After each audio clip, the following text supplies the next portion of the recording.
Awesome. Thank you so much, Twinkle. It's been a great set of talks so far. Been thoroughly enjoying the session.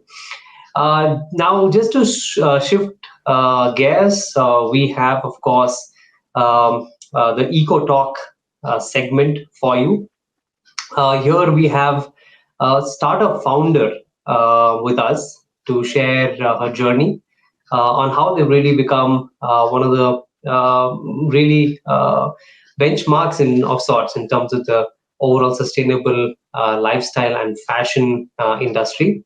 Just to put things into perspective, there are a lot of entities out there that are responsible in creating the overall net zero economy, right? We have the government playing its part, we have large MNCs playing their part, but a huge part of the overall ecosystem are the SMBs and the startups.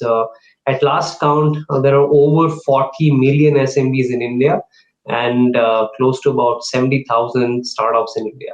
Without really the contribution of these startups and SMBs in some shape or form, it's going to be extremely difficult for us to really achieve the overall net zero objective, and that's a big part of the overall net zero journey that we all are aspiring to achieve. I have with me the founder of Doodlage, Kriti. Hi, Kriti. Hi, Faraz. Thank you for having me for this chat. It's a pleasure. So, Kriti, you have a very interesting journey. I'm sure the audience would definitely like to understand, what's the overall trajectory of your career been, and how did you really end up with the idea of Doodle Age, and really what is Doodle Age actually? Doodlage is a fashion and lifestyle brand. We are working to build an ecosystem which is more sustainable for fashion. When we started, we looked at upcycling as a space. A lot of you might not know, but fashion is one of the largest polluting industries in the world. What you wear has a huge impact on the environment just in the way of production. So if you're wearing a cotton shirt, there's about 2,800 liters of water that gets consumed to just produce a single outfit. There is the second most important element in the fashion industry would be polyester, for example, one of the key ingredients to most outfits that you would wear. It uses around 342 billion barrels of oil every year to just produce fashion. There are about 70 million trees that are cut every year to just produce viscose for our clothing. So, needless to say, there's a need to change the way we produce things. So, when we started Doodlage, we looked at waste as our key raw material. So things that are wasted by large scale factories that have the capacity to create about 1.5 lakh pieces a day end up producing a lot of waste every day. And if you sort of look at calculations, there are about 16 to 20% of material that is wasted in production, which meant that about 45,000 meters of fabric one factory can waste every day. So we started looking at this material and started creating shorter collections for consumption, which reduces all the resources that would go into producing fresh fabric. So that's where we started. Then we started looking at recycled materials. The clothing that we wear needs, there are a lot of things that can be recycled into fresh yarns, fresh materials. So we started looking at using that. More and more brands doing that will, you start investing in recycling as an ecosystem. So then we started looking at recycling. Then as we grew, then we started looking at supporting social enterprises through our venture. So everything that we produce is going to be produced or is always produced by NGOs, by social enterprises who are working for upskilling artisans, fair wages for artisans. So this allowed us to look at sustainability a lot more holistically. When you start thinking about people, planet, and profitability together. Brilliant, awesome. That's a very interesting use case that you're solving. One of the things that I'm sure is a top of mind of everyone, right? If you create things from, say, waste, right? Which is a quote unquote waste, let's put it that way. A lot of times aesthetics are perhaps compromised, right? Comfort or Yes. perhaps looks or design, etc. You can only do so much, let's call it.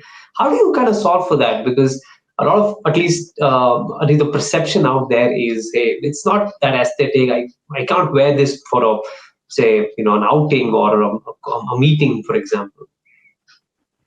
So there are obviously limitations in everything that you're, trying to create in terms of if you for any brand, for any organization, there are always certain. It could be funds, it could be you're breaking into a very complicated or a very overpopulated space, or you're trying something completely new and off.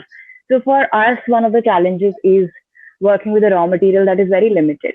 But when you start looking at it at scale, and you start looking at opportunities in your limitations, you start coming up with solutions, which is where when yes, there were limitations in identifying the raw material. There's a lot of patching and paneling involved. But then we started moving towards recycled material as well, where you're literally working with fresh yarn, fresh raw material. You have the space to look at creating very basic garments as well, very solid garments as well. So instead of looking at it as a limitation, we started looking at it as opportunities and finding solutions. So while one of our collection is very upcycled, we have to in that collection think about patching at least 4 to 5 fabrics together to be able to optimize our waste. When we know that if I have 5 fabrics in larger quantity, I have to create say about 5 garments out of it. If all of them sort of come together, I'll be able to do more with each style. I'll be able to sell more of each style and actually make profits from the outfit that is created. But when we're talking, it might not sit very well with the aesthetics of a lot of people, but that conversation is also changing a lot. Consumers are now sort of looking at making a statement with their garments, with what they wear, with talking about that. Yes, I am sustainable. This is what I am doing with my wardrobe. This is how I am making a difference, etc. So that kind of mindset is also coming around. And then to sort of appeal to another set of aesthetic, we started working with recycled material, which is much, what I'm wearing is a recycled shirt. So, it's something that you can pick up every day and go to work with. It's something that you could sit in your house with. So that you should be able to, like, it's not, if you don't see it as a limitation, it doesn't become one.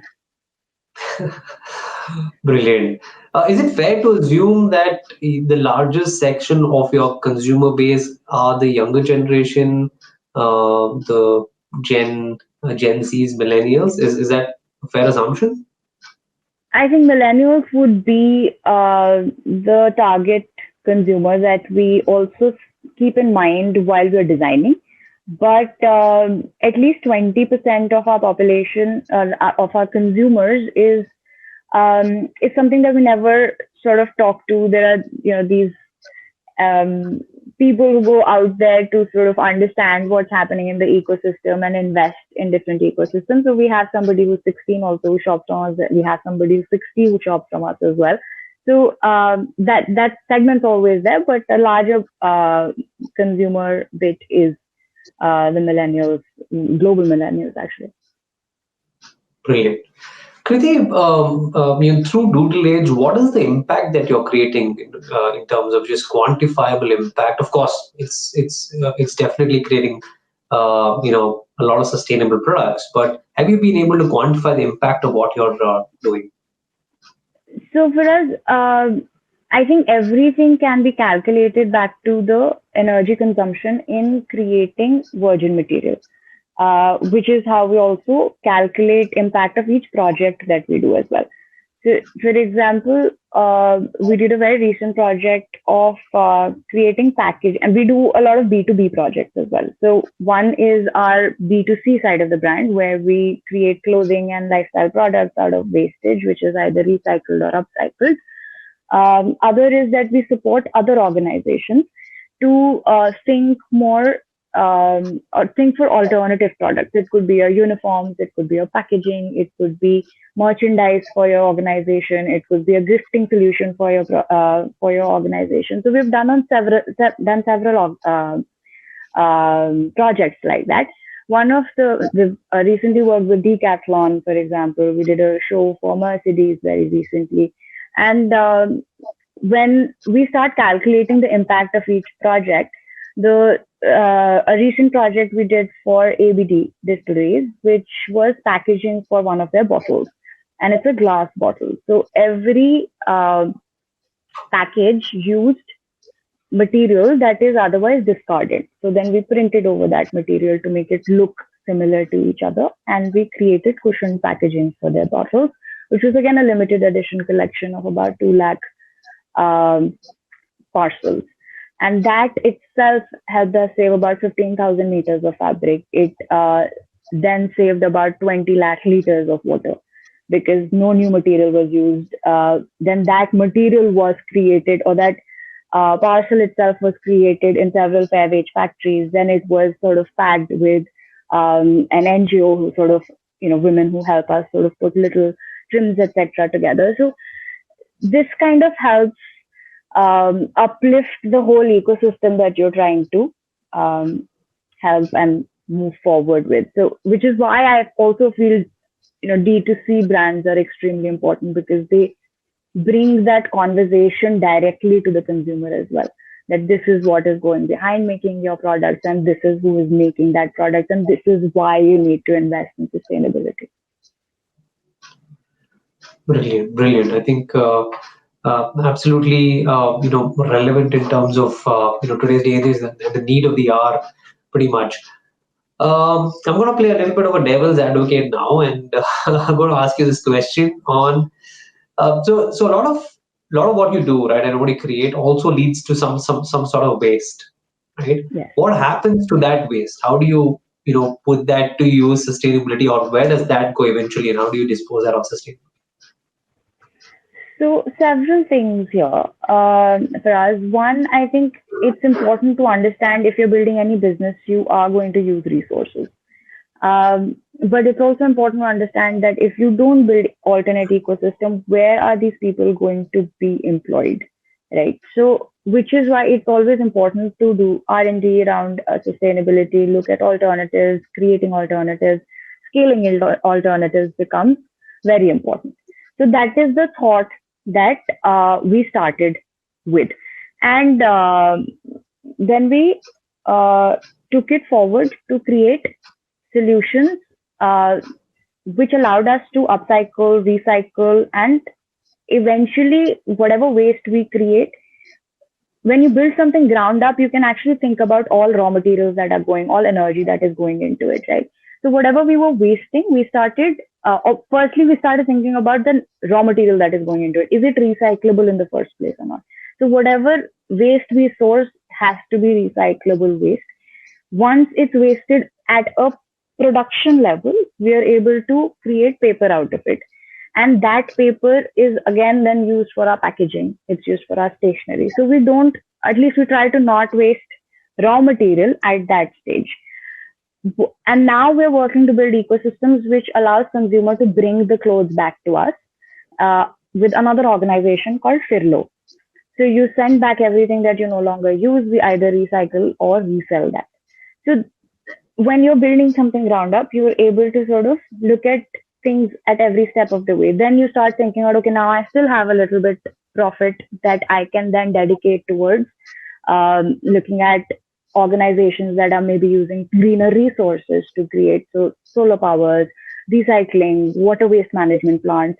So you keep doing one thing at a time till the time you achieve your things, ticks on the vision board. Brilliant, brilliant. Kriti, what would be your message to those mainstream fashion and lifestyle brands out there? They're clearly maybe thinking about sustainability in some shape or form, but not as much as perhaps Doodlage is. What would be your message to them? I feel that I think first it's important to understand that any organization at large scale has a lot of responsibility beyond there's so many people who are already employed. They've already built a kind of a structure that they do. Changing anything affects pretty much the entire economy, right? So making small, but if you are in a position to make any changes to achieve net zero emissions, it's also important to start making changes in each stream that you're working with. You have to start looking at sustainability beyond marketing activities, CSR activities. It has to be embedded in each stream, from what you're sourcing, what raw material are you designing with, what how are these material being shipped to different countries. Can I resolve carbon emission at logistics level, at production level, as raw material level? How can I talk to consumer and make them more connected to what I am doing in terms of sustainability? How can we get their money to be more invested in sustainable solutions and sustainable collections, etc. So it's that effort or that vision to move towards sustainability that needs to be embedded in each